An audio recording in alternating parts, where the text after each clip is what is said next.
et le contexte sont assez insolites pour être soulignés. Un directeur convoqué à un entretien préalable et autour de lui en soutien des personnels en grève illimitée.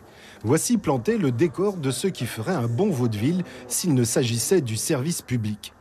Acte 1, un peu avant 9 h, horaire de la convocation, tout le monde se retrouve dans le hall de la CACL.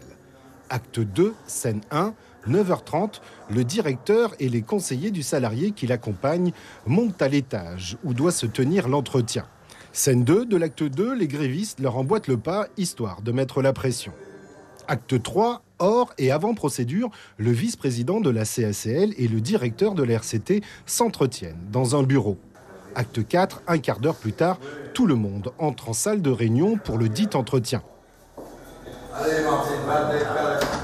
Acte 5, 20 minutes plus tard, l'entretien est suspendu. Il manque des pièces dans le dossier de la CACL qui reproche des insuffisances professionnelles à son directeur.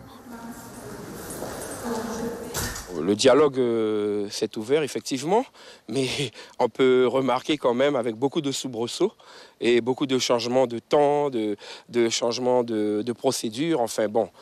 Mais quand même, on est resté dans le dialogue, on est resté assez calme, nous les syndicats, et on compte vraiment sortir par le haut de ce dialogue entamé ce matin. Nous avertissons quand même les usagers et la direction que selon ce qu'ils allaient nous servir cet après-midi à 15 h, puisque ça devrait reprendre à 15 h, que nous allons durcir cette grève.